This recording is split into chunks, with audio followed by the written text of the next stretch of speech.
Tonight, we're witnessing something extraordinary in Washington, the complete meltdown of the Democrat establishment.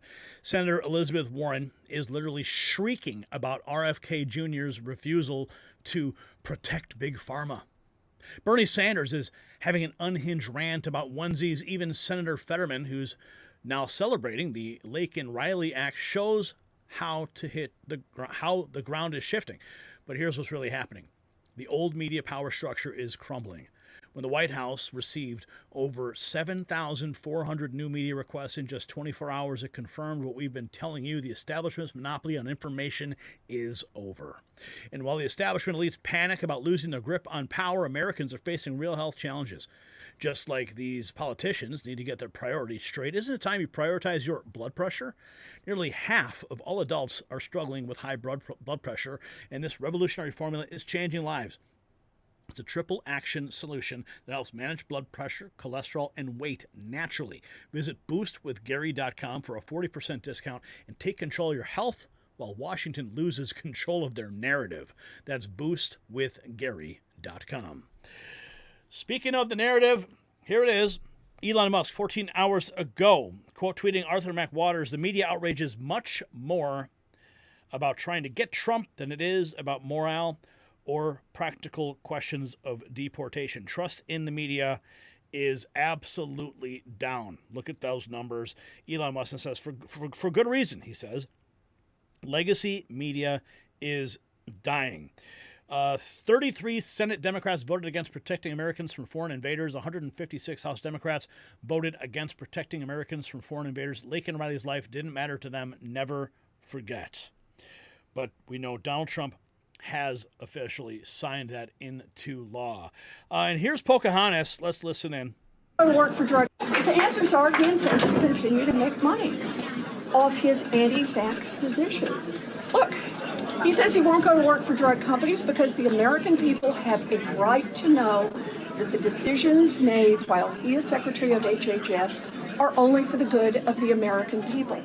And yet, he wants to keep a piece of the action on every one of these anti-vax lawsuits. And what that means potentially is, as Secretary of HHS, he can make those lawsuits a whole lot more profitable. In fact, he may have the opportunity to bankrupt the vaccine manufacturers, and then nobody gets vaccine. Are you worried that he's in the position to serve his own interest? I mean, that wouldn't be bad, would it? That is the problem. He has said he will protect his right to make money off the position of Secretary of HHS. That means that every decision he makes could be for the American people or could be just to benefit RFK Jr. Do you think any of the points you're making are resonating with your Republican? Give me a break, Elizabeth Warren. Speaking of disgraced senators, here is Senator Bob Menendez crying for mercy. He's getting 11 years for bribery. Ex-Senator Bob Menendez broke down in court begging for leniency, but was sentenced to 11 years for a gold bar bribery scheme. The first U.S. senator ever convicted of acting as a foreign agent. He sold his power for gold cash, a Mercedes, and luxury perks in exchange for favors to Egypt and Qatar. The judge didn't buy his tears. Somewhere along the way, you became a corrupt politician. Co-conspirator Wael Hannah got 8 years. Fred Dybus, 7 years, were also sentenced. This is from the New York Post. Here is another unhinged senator, Chris Murphy, saying there are few Americans less qualified to be Secretary of Health and Human Services than Robert Kennedy. What about Becerra? Half an hour. There are very few people in the United States of America who are less qualified to lead the Department of Health and Human Services than Robert F. Kennedy Jr. Not just because he is overtly hostile to vaccines. I met with him for a half an hour. It was a stunning half an hour in which he told me to my face he's not anti-vaccine. And so I read to him the litany of things he has said, like there's no safe vaccine, and then all of the individual things he said about individual vaccines and how unsafe they are. For Robert F. Kennedy Jr. to say He's not anti-vaccine. He's just pro-science. It's kind of like a pyromaniac saying, well, I'm not an arsonist. I just set fires to buildings every day. Tammy told you, and others probably told. Wow, I can't even stand that guy. Just more disinformation. Speaking of disinformation, here we have the Clucks on The View saying Press Secretary Caroline Leavitt got to where she is because of her looks. Well, if that's the case, how did Joy Behar get the job on The View? I don't know. Job. It was her first. I think she's probably been put in there because, according to Donald Trump, she's a 10. You know that's what it is. I want to be clear, though. It's not her first job. It was her first press briefing. She worked in the previous Trump administration. I think she's. Yeah, how crazy.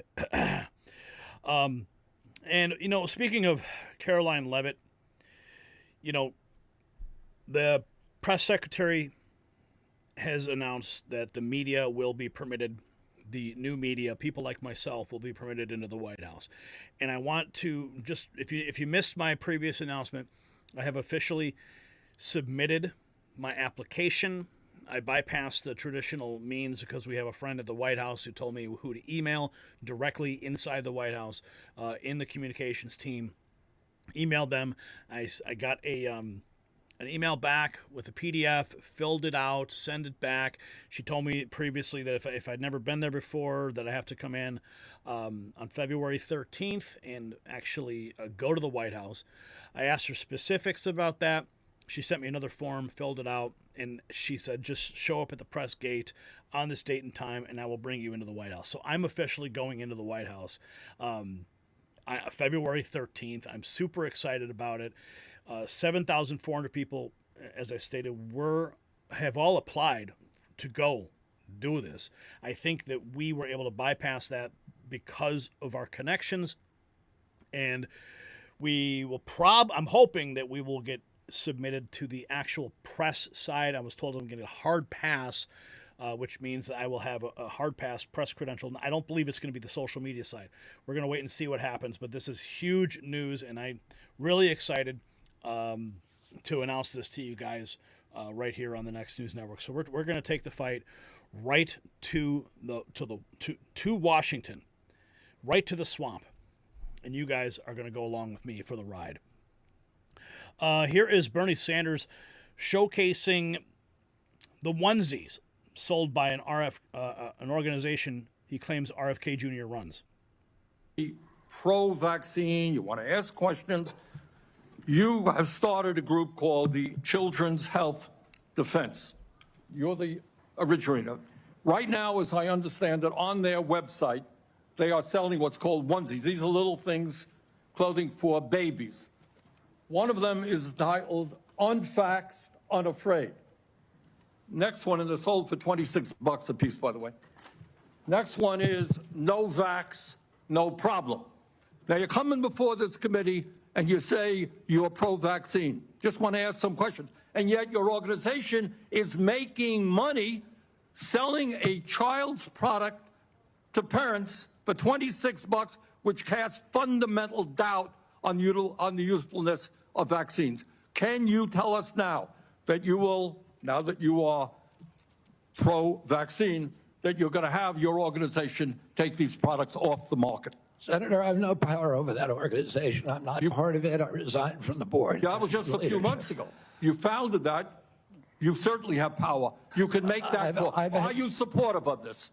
I've had nothing to do with leadership. Are you supportive of these onesies? I'm supportive of vaccines. Are you supportive of this clothing, which is militantly anti-vaccine? I am supportive of vaccines. Right. I will. I want good science, and I want to protect. But you will not tell the organization you founded not to continue selling that product. Thank you, Mr. Chairman. Senator Blackburn. Thank you so much, Mr. Chairman. Bernie Sanders, he can't handle it. And, we're talking about, cutting the fat in government. People are freaking out. This young man has something interesting to say about the left always complaining. Listen. What? So let me get this straight. Every single American complains about paying taxes and how many taxes we pay. So Trump goes and puts a freeze on federal funding so that he can review where every single dollar is being spent. He wants to know where every single penny is going. How do you people expect to lower the taxes if we don't know where our tax money is going? The federal government has lost or misplaced $1 trillion in 2024. $1 trillion is gone. They cannot account for it. Every single thing that this man does, you guys always have something to complain about. What the fuck did Biden do? What did Biden do with our tax money besides send billions overseas for people to blow each other up? Spend hundreds of millions of dollars on illegal immigrants for free healthcare, free clothes, free food, all while the American taxpayer, who pay $1,000 a month just in healthcare, can't even get a fucking doctor's appointment. Get your heads out of your asses. Oh, man. And speaking of the press secretary, imagine if Alex Jones gets a White House press pass. Well, Alex Jones replied to this tweet from Ian Yeager saying that he was invited to the White House next week. So buckle up. We might just see Alex Jones in the press room very soon.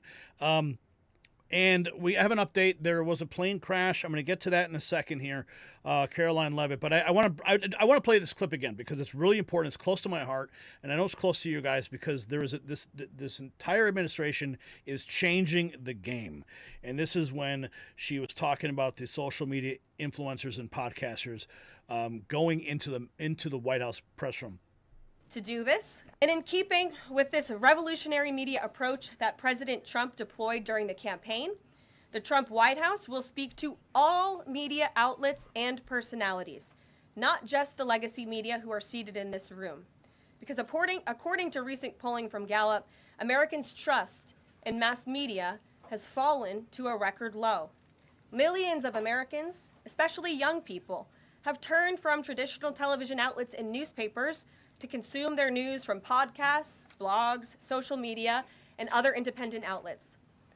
It's essential to our team that we share President Trump's message everywhere and adapt this White House to the new media landscape in 2025. To do this, I am excited to announce the following changes will be made to this historic James S. Brady briefing room, where Mr. Brady's legacy will endure.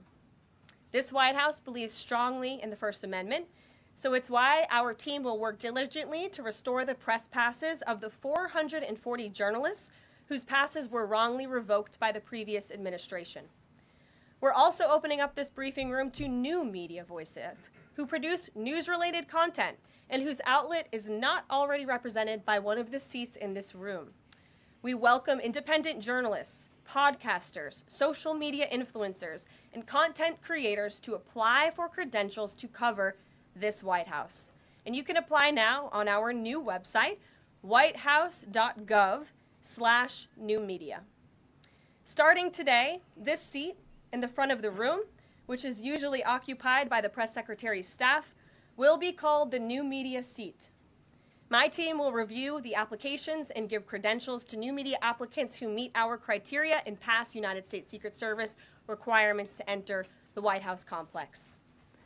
So in light of these announcements, our first questions for today's briefing will go to these new media members whose outlets, despite being some of the most viewed news websites in the country, have not been given seats in this room. And we get millions and millions of views. I'm sure we get more views than CNN. There's no question about that. Here's the post that I just made. Let's see if I can show it to you. Here it is. Just got the green light to officially apply for White House press credentials, personally referred by the Trump administration. The application is in and the date is set. The Next News Network has taken the fight for truth straight to D.C. Buckle up, folks. A new era is upon us. And there was a plane crash. It just happened. Here's Caroline Levitt. Let's see what she's saying. Trump has been making breaking news. I have called over to my counterparts at the White House, And I can confirm that President Trump has been made aware of this situation. And tragically, it appears that a military helicopter collided with a regional jet at DCA Airport right here in Washington, D.C. That's all I can confirm at this point in time. And I can just say that the thoughts and the prayers of the entire Trump administration are with all those that are involved. And we ask the public in this area to please stand by for guidance from law enforcement and allow them to do their jobs as they attempt to save lives right now. Breaking. Initial reports are coming in. Approximately only 2 or 3 survivors in that tragic crash. So say a prayer for all those affected.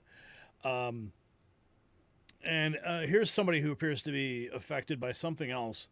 A TikToker says Trump supporters aren't allowed in the international food aisles because they support deporting criminal illegals from the country. What?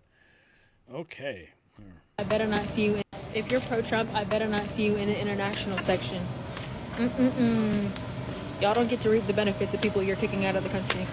If you're pro-Trump, I better not see you in the international section. Yeah, you really scare me. And here we have J.B. Pritzker spreading disinformation, claiming Elon Musk did a certain salute from World War II Germans. Those things mean. We have a very prominent figure who is very closely associated with the president standing up at a presidential rally and giving 2 Nazi salutes in a row. Now, if he didn't mean it, he should apologize. But he knows very well what those things mean. And even, again, if he didn't mean them, afterward you could say, and he should, I didn't mean that. That wasn't the symbol I was trying to show. Now, here's what I think about it. Neo-Nazis across the United States celebrated when he did that. That should be some indication to everybody about why this is so important for him to call out. Now, what has he followed up with? Jokes about Nazis. Jokes, like it's okay.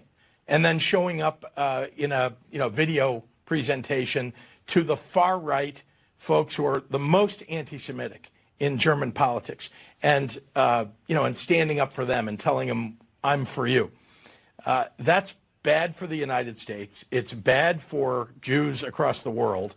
It's bad for Germany. And President Trump ought to be calling that out. If he doesn't agree with Elon Musk, if he doesn't agree with 2 Sig Heils at his own rally and backing a party that backs Nazis, then he ought to say so. Why isn't Donald Trump speaking out?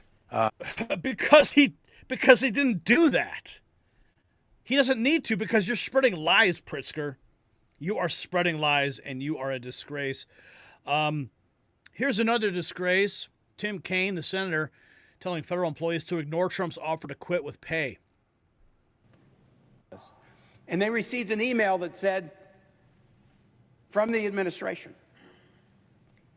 if you tender your resignation by next Friday, we will guarantee you payment through the end of September, whether or not you show up for work. So tender your resignation, and then, boy, it's just going to be a gravy train. You're just going to get paid for 7 months without working. The president has no authority to make that offer. There's no budget line item to pay people who are not showing up for work. This is a guy who made this promise to contractors again and again and again when he was a private business guy. Oh, come work for me on my casino. Come work for me in a hotel. We're going to do a handshake. We're going to do a contract. The contractor does the work and then finds out they get stiffed. So my message to federal employees who receive this is, yeah, the president has tried to terrorize you for about a week and then gives you a little sweetheart offer. If you resign in the next week, we're just going to pay you for doing nothing for the next 7 months. Don't be fooled. He's tricked hundreds of people with that offer. If you accept that offer and resign, he'll stiff you just like he stiffed the contractors. He doesn't have any authority to do this. Do not be fooled by this guy. You were here before he was here, and you'll be here after he was here. Show up for work, be diligent, serve Americans every day, make their life better, answer their phone call, give them an answer, track down their constituent call. Don't be fooled by a fake offer that because he's terrorized you in the last week, it would be easy to just resign now and get a check for 7 months, because I can tell you that promise is worth nothing. What a jerk. That's Tim Kaine for you, though. What do you expect? I expect nothing less. So the signs are everywhere when Tim Kaine has to publicly beg federal employees to ignore Trump's directive. You know the power structure is crumbling. The View's desperate attacks on Press Secretary Caroline Leavitt. TikTokers melting down over Trump supporters. It's all part of the same phenomenon. The old guard is losing its grip. Even Twitter, now X, shows how the landscape has shifted, with Elon Musk confirming legacy media is dying, and for good reason. But here's what I want you to consider, and put it out in the comments below. When you see Democrat senators openly crying about Trump's ability to reshape Washington, what do they know about his next moves that has them so terrified? Rep your truth with our exclusive Mag Avengers gear, because some revolutions start with a statement. Available now at shop.nextnewsnetwork.com.